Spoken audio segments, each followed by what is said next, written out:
अस्सलाम वालेकुम students, welcome to my YouTube channel. इस वीडियो में हम जनरल मैथ क्लास 9 और इसकी मश्क 2/1 का सवाल नंबर 10 हल करेंगे। सवाल नंबर 10 है, अगर एक शख्स ने अपने पीछे एक बेवा और 2 बेटे छोड़े हों तो इसकी मालियती विरासत 20 लाख रुपए में से हर एक के हिस्सा की मालियत मालूम कीजिए। एक शख्स ने अपने पीछे एक बेवा छोड़ी है, यानी कि एक बेवा है और 2 बेटे हैं और मालियती विरासत है 20 लाख रुपए।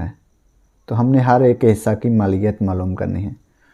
औलाद मौजूद है तो बेवा का हिस्सा क्या आएगा, 1/8। ठीक है। सवाल नंबर 10, जायदाद की मालियत।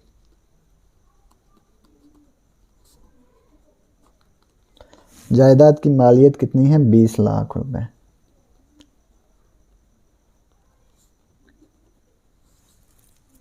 बेवा का हिस्सा, बेवा का हिस्सा क्या होता है, अगर औलाद मौजूद हो तो 1/8। तो 20 लाख को 1/8 से ज़रब करेंगे।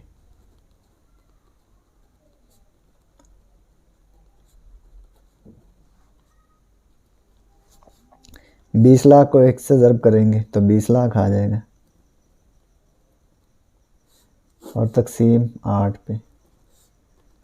20 लाख को 8 पे तकसीम कर देंगे।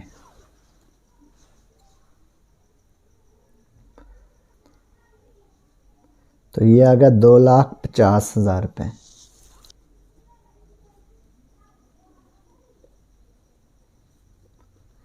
बेवा का हिस्सा आ गया 2,50,000। अब बाकी मालियत क्या होगी,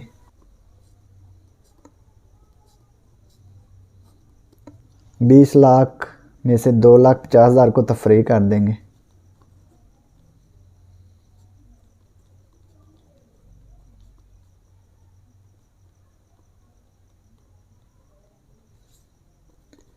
तो ये आ गया हमारे पास 17,50,000 रुपये।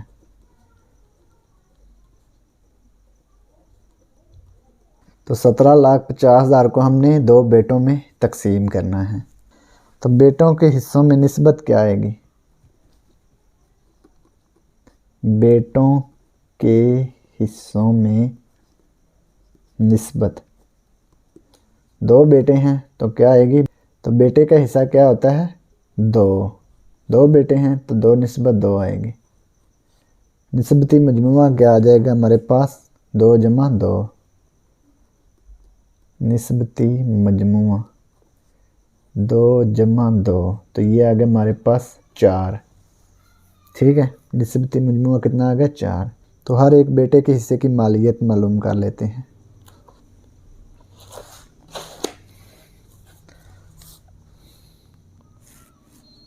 हर एक बेटे के हिस्से की मालियत,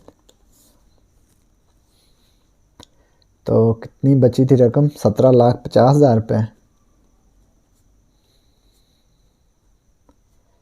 तो ज़रब हमने किससे करना है, 2/4 से, क्योंकि बेटे को हिस्सा कितना मिलता है, 2 और निस्बती मजमुआ क्या था, 4, इसलिए इसको 4 से तकसीम किया है। तो 17,50,000 को 2 से ज़रब करेंगे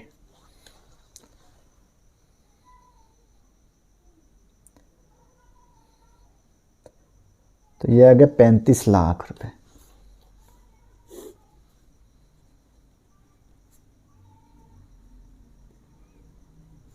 तकसीम कर देंगे 4 पे, तो ये आ गया 8,75,000 रुपये।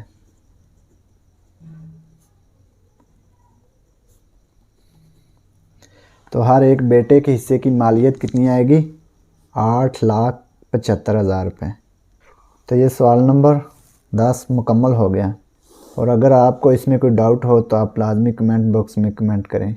और वीडियो देखने के लिए बहुत बहुत शुक्रिया। खुदा हाफिज़।